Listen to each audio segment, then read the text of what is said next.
માર્કેટમાં મળતા અમૂલ બટર જેવું જ બટર, એ પણ મલાઈ વગર કે દૂધને ઉકાળી ગરમ કર્યા વગર આપણે ફટાફટ 3 જ વસ્તુમાંથી બનાવશું. તો એના માટે અત્યારે મેં આમાં જેમાં બટર સેટ કરવું છે એ એક કોઈ ચોરસ કન્ટેનર લઈ અને એમાં બટર પેપર લગાડી દીધું છે. આ મેં મેલ્ટેડ ઘી લીધું છે. આ ઘી છે એ ગાયનું છે એટલે થોડુંક યલો કલરનું છે. અને ઘીને ગરમ કરી અને આ રીતે મેલ્ટ કરી લેવાનું છે. આ રેસીપીમાં ફ્રેશ ઘી હોય એને એકવાર ગરમ કરીને જ લેવાનું. વારે વારે યુઝ કરેલું ને ગરમ કરેલું ઘી હશે એમાં સ્મેલ આવતી હશે એટલે એ યુઝ નહીં કરવાનું, એટલું ધ્યાન રાખવાનું. ત્યાર પછી આની અંદર 5 ચમચી જેટલું મીઠું, કારણ કે બહારનું જે બટર આવે છે એ અમૂલ બટર એની અંદર થોડીક ખારાશ હોય છે એટલા માટે, અને 2 ચપટી જેટલો હળદર પાવડર જે એનો યલો કલર માટે. હવે આ એડ કર્યા પછી આની અંદર બરફ એડ કરવાનો છે. તો અત્યારે આપણે 4-5 આ રીતે આઈસ ક્યુબ્સ એડ કરીએ છીએ. અને બરફ એડ કરતી વખતે એ ધ્યાન રાખવાનું કે આમાં જે સાથે પાણી છે એ નહીં લેવાનું, બરફ જ આની અંદર લેવાનો. અને આને હવે આપણે એક જ દિશામાં આ રીતે ફીણવાનું છે. તો આ જે બરફના કોન્ટેક્ટમાં આવવાથી આપણું જે અંદર ઘી છે એ સરસ થીજવા લાગશે. અને બહાર આપણે જમવા જઈએ કે ઘરે કંઈક બનાવીએ તો બધાને અત્યારે બટરવાળું વધારે ભાવતું હોય છે. તો આપણે એવા ટાઈમે બહારથી બટર લાવીએ છીએ જે કેવું બનેલું છે કેવું નહીં, અને કોલેસ્ટ્રોલ બહુ વધે છે. તો આપણે બહારથી લાવેલ બટર ખાવું ગમતું નથી. તો એવા ટાઈમે તમે ઘરે ફ્રેશ ઘીમાંથી બટર બનાવ્યું હશે ને તો તમે કોઈ ગિલ્ટ વગર મનથી તમે આ ખાઈ શકશો.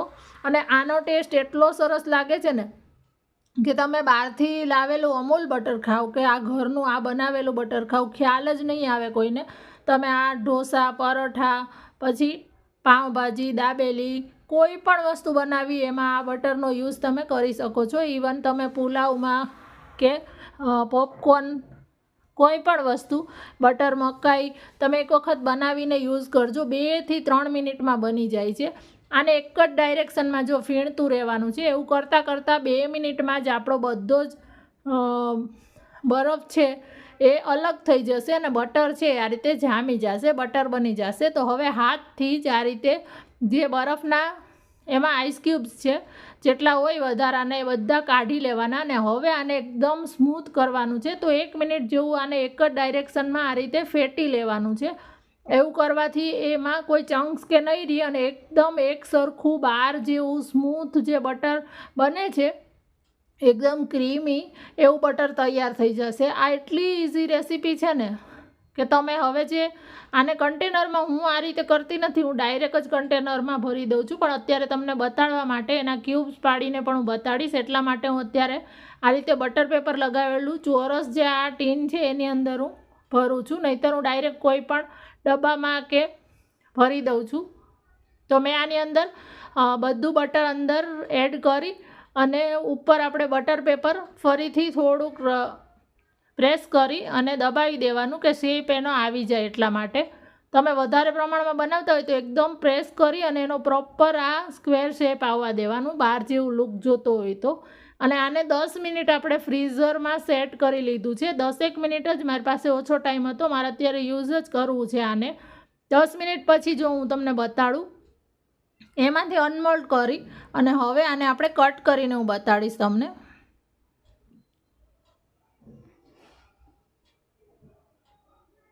જો એકદમ સોફ્ટ અને જે ક્રીમી ટેક્સચર બહારના બટરનું કેવું હોય છે એકદમ ક્રીમી, એવું જ આનું ટેક્સચર પણ આવશે. અને તમને જોતાં ખ્યાલ નહીં આવે જો તમે આ રીતે ક્યુબ્સ એની કટ કરીને રાખી હશે ને તો કે આ ઘરનું બટર છે કે બહારનું.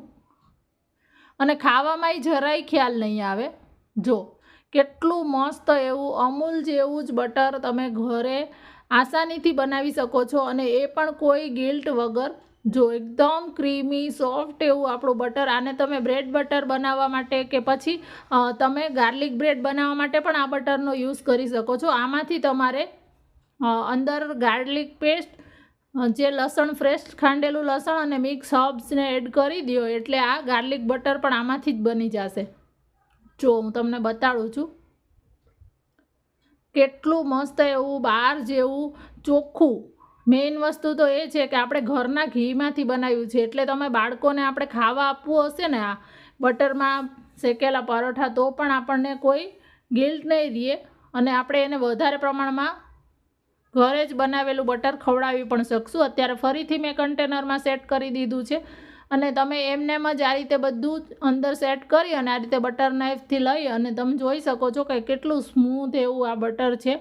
આમાંથી તમારે જે રેસીપી બનાવી હોય એમાં આ બટરને યુઝ કરવાનું, બાકીનું વધે એને ફરીથી ફ્રીઝરમાં સ્ટોર કરી દેવાનું.